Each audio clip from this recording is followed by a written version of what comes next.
So originally, I wanted to make this next video about Pac-Man, which is a series that I absolutely love. It was one of the first video game series I ever played as a kid.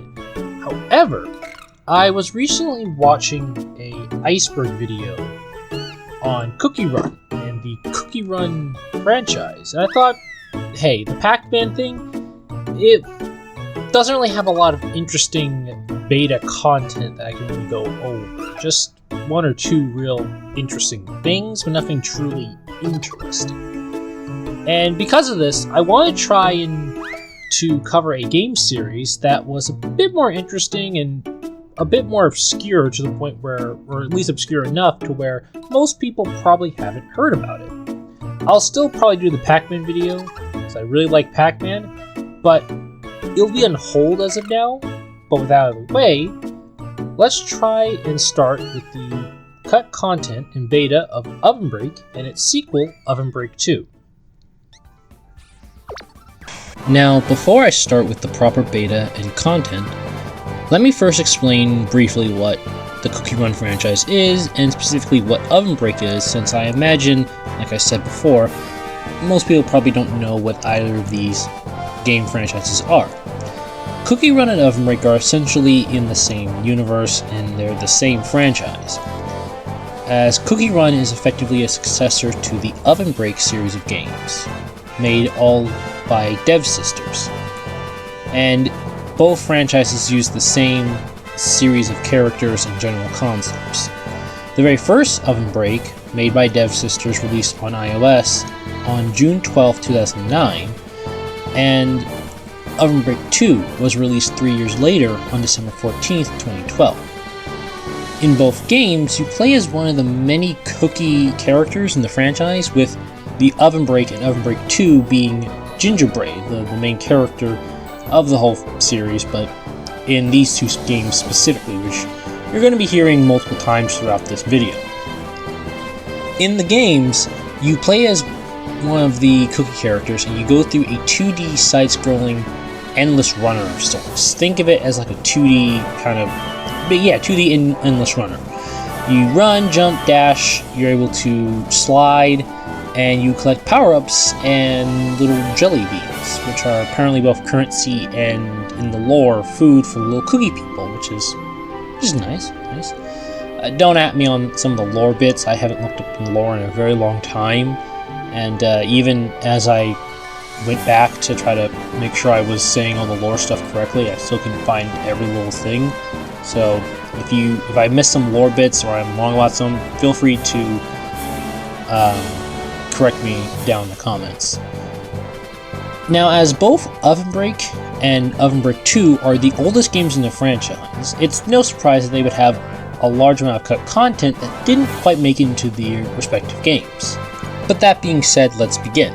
Although, I should tell you right now that the gameplay you're going to be seeing is not by me. It was actually by a number of other people who have tried their best to archive the Ovenbreak and Ovenbreak 2 games by a video. Because apparently the iOS versions of them do exist, they're just very hard to come by, and sometimes they don't work right, and a lot of stuff, right? Emulation, basically. And apparently there also are Android versions of these games, which apparently run very poorly, and I'm not very good at recording stuff on my phone, so overall I'll be using the gameplay of the fine people you're going to be seeing on screen. It's going to be in the background like always, and their links to their YouTubes will be in the description below. And now, let's begin.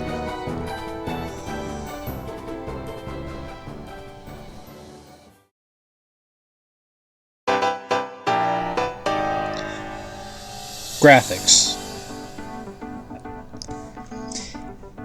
The CookieRun series has had a number of cross-promotions over the years in various games. Of course, in the original Ovenbreak, one of the earliest was a promo for Skittles, which has some early versions of part of the promotion. Shown here are early graphics, which are in a more desaturated version of the Skittle jellies seen in the final game. The Skittle jellies, as I've said before, are little points that you collect. Shown here is an early title screen that goes completely unused. Despite it being finished, this and the previous Skittles graphic both existed prior to the cross-promotion, but go unused for unknown reasons. Most likely due to stylistic changes, but who can really say? These various assets were all meant for an update for the forest stage in the game from the version 1.0 version. Named TM08 in the files, these assets would go on to a 2.0 version. However, they go unused in the final, and the forest stage was cut out completely in the Android version, which seems like a shame. This unused character here is rather strange, considering the franchise he's in. This strange character is an unused cookie cut from the game called Evil Gingerbread. It wears a flaming black skull and was intended to be part of the Hazards and Stages area of the game. According to a now deleted tweet by Devsisters, this cookie was supposed to be an enemy to the player, charging and tackling Gingerbread. Dozer was a character who first appeared in the tutorial prologue for Ovenbreak. A cookie with a blue nightcap and green candy cane, with a similar stature to Gingerbread, Dozer went on a similar journey as Gingerbread in-game. However, at the end of the prologue, Dozer hypnotizes himself with a red and white lollipop, which presumably leads to his death by the witch. There's actually 2 extra stages in Ovenbreak that apparently dealt with this aftermath. The sprite sheet is shown to be completely unused in said tutorial, save for the bottom 2 middle right sprites which are used for his hook falling animation. The sheet also shows an alternate collision sequence as well as a single frame of Dozer sitting. According to the CookieRun wiki, there were 3 other characters who were all planned to have appeared in Ovenbreak. These characters would have been an extended part of Gingerbread's family. Their names are Ginger Grim, Ginger Raven, and Grandpa Nitro. Their existence was confirmed via an interview with one of the game's developers, CS Moon, in April of 2023. As they did not appear in any version of the game, it's unknown if they were going to be playable or just NPCs. Ginger Grim was described by CS Moon as a mean SOB, aka mean son of a bitch, and additionally has the title of masochistic figure when describing the Gingerbread family tree. Ginger Grim was intended to be sacrificed and tortured by the witch, being unwilling to do so. The idea did not get far into development. Ginger Raven was described as a quicker and less clumsier, mistake-prone version of Gingerbread by Moon. However, they comment that Gingerbread, also known as Ginger Ann, had not had her character very fleshed out when they were made. The idea, however, did stick to where it would have been revived in Ovenbreak 2 with the introduction of Ginger Bright.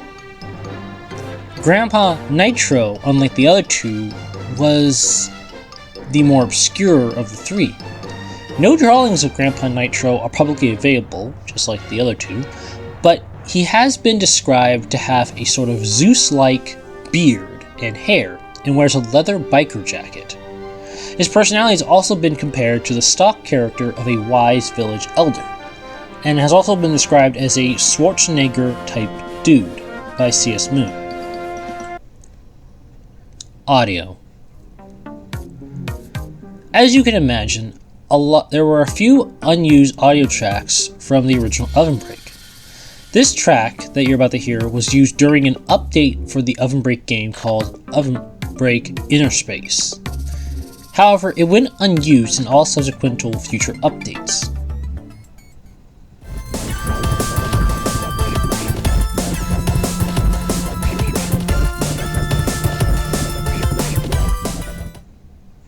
Gingerbread, despite being the only playable character in-game, aside from Dozer, has 2 unused slide sounds effects, which were replaced in the final.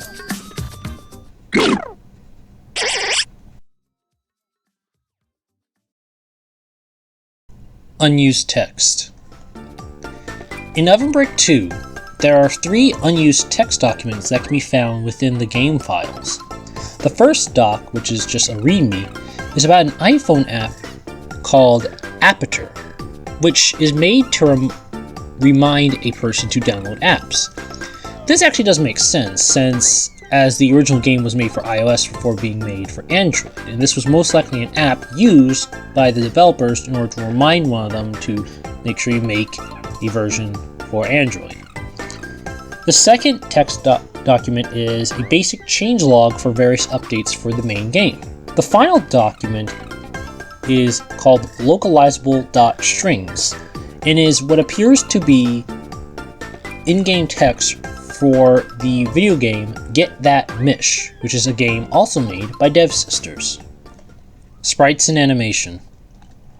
Quick warning, by the way, this might give some of you a few seizures, so just sit back from the TV, computer, whatever you're looking at this for. This animation is of Gingerbrave rapidly vibrating.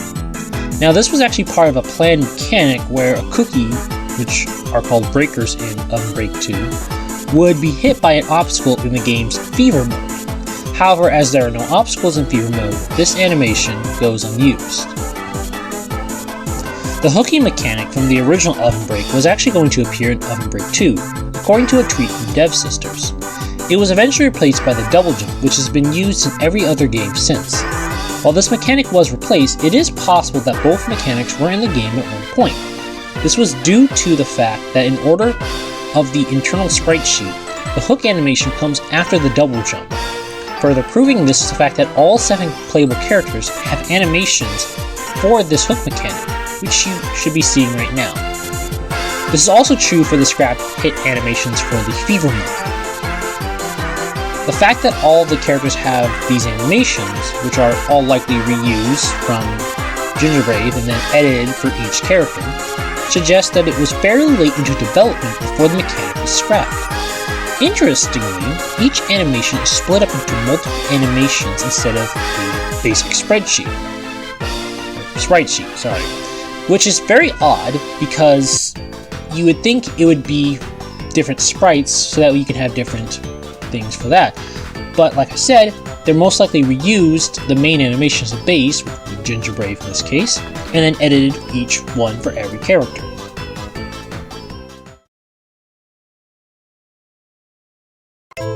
This early graphic is titled jelly_coin.png and is an early version of the silver coin item. This icon, titled no_URL_image.png, was used for the now defunct Ovenbreak Facebook page. It shows Gingerbrave's older look from the original Ovenbreak behind a blue background. This image, main_rank_network_ing, is a graphic for a blue refresh arrow, also most likely used for Facebook integration. This image, called pet02smo.png, is an unused pet character. It has a blue body with red facial features and white cheeks. It's a similar color to Dozer's nightcap from the first Ovenbreak. It's possible that the pet, an early version of Angel's Tear, was originally meant for Dozer, had he appeared in the game. These graphics show an early version of the Fever jellies, and if you're wondering, unlike, say, a basic, word like you're thinking, no, these are all individual letters, by the way, so the placement for these may be a bit weird. Finally, shown here is an early title graphic. It's simply a slight edit of the card from the original game title, most likely a placeholder for the final game's title card, just like how the Fever jellies were most likely a placeholder for the actual sprites. And that's it, folks. Yeah, apparently there's not much to the original first 2 Ovenbreak games, but I will eventually go to the CookieRun series, if people really want it. And also my apologies to any of the lore that I messed up on this part again. If you got 1 or 2 things wrong with lore, I don't really play CookieRun, so yeah, but hey, feel free to correct me in the comments down below. This was actually quite fun. I do plan on tackling CookieRun CookieRun Kingdom, CookieRun Ovenbreak, aka CookieRun Mine, apparently, which I don't know why they call it Mine, it seems kind of dumb, and, you know, the other ones, too. Now I do a lot, again, if people really, really want it, but I'm going to do the Pac-Man one first before I do that. Thank you for watching, and goodbye.